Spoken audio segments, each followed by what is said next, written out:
Okay, I went back and found my missing faces in the rocks, so here's the entire playlist of those. Enjoy.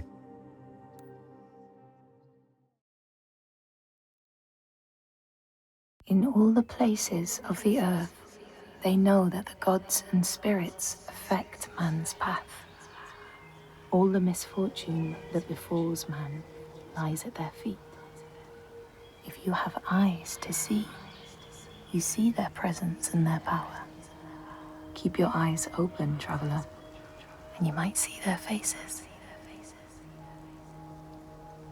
Here, they once said that Loki lies imprisoned in a cave, trapped by his enemies, who set a serpent above to drip venom on his face.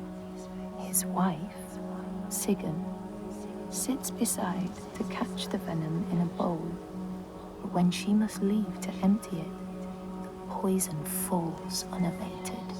His pain is so great that he thrashes and writhes. And here above, we see the earth shake and break apart. Across the sea, they know that the earth is carried in the arms of a giant. When he is vexed or injured, he may not carry his burden so gently, and the world will feel his anger and pain. In a land far away, they say the winds are trapped inside the earth. They try always to make their escape, and they buffet and beat on the walls of their prison, causing the earth to quiver. And when they break through, they make their escape. They explode out in fury. In the lands of your birth, people live hidden too, in the hills and stones.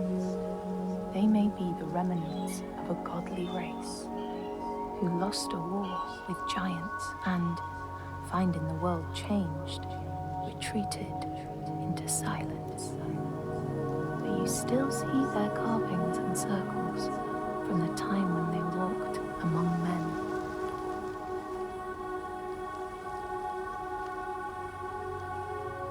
Here, they know that if times are harsh, you may ask of the hidden folk to share their bounty.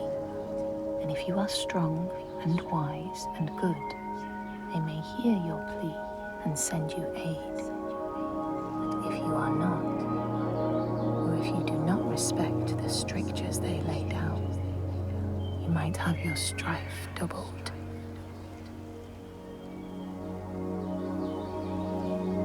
In the lands of your birth, and in these lands too, they know that people can be taken by the secret fair ones. If you are not careful and do not keep to the pathways, you may find yourself among them.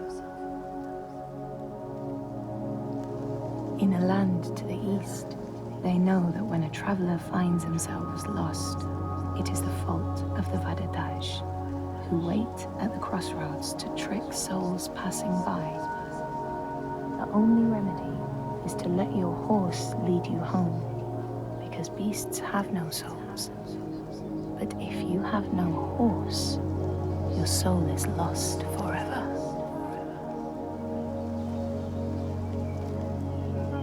In this place, they know that sometimes the hidden folk will take their children and leave another in their place.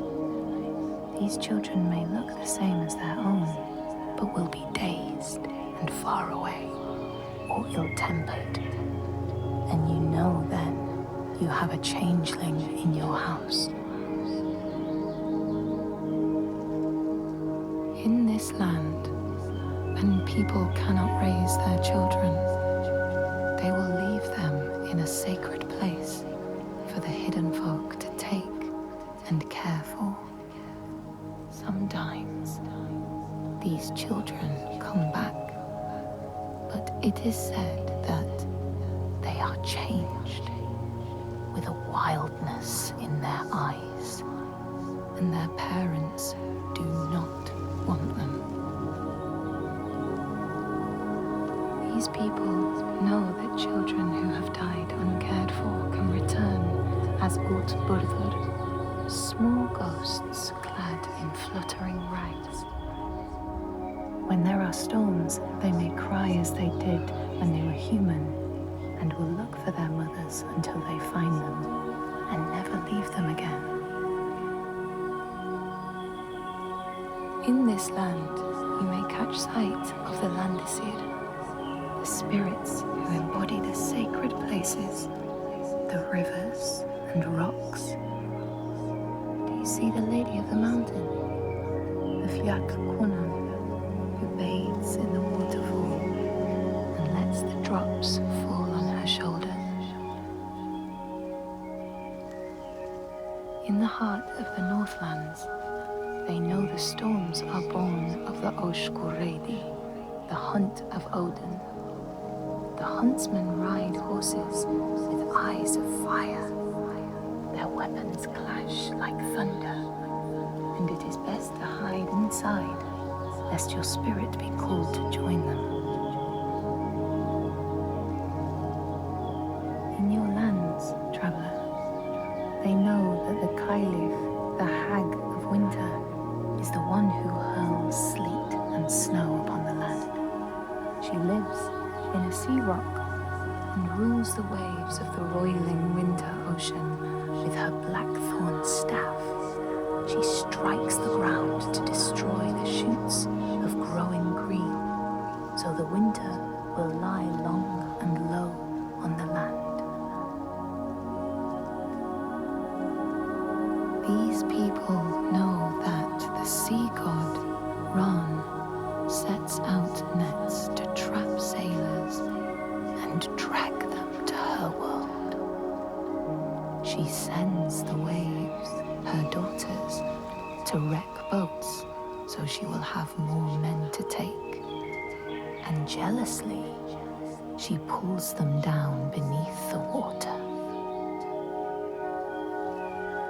People here speak of warriors who can transform themselves into bears when they are enraged. Their skin becomes hide so thick, no sword or spear can break it. When King Hrolfr fought Skald, many people saw a great bear fighting beside him, who killed more men with its paw than any 5 soldiers. Men here will tell of how Jarl Hakon worshipped the giant Thorgerða and sought her aid in the middle of battle when the tide was turning against him. Fleeing to an island, he pleaded with her for aid. She demanded a sacrifice. She rejected all of his offerings until he, at last, killed his own son in sacrifice. Thorgerða gave aid, and Hakon's enemies saw the giants striding amongst the ships, arrows flying from every finger and never missing their mark. Their morale was sapped, and Hakon won his battle.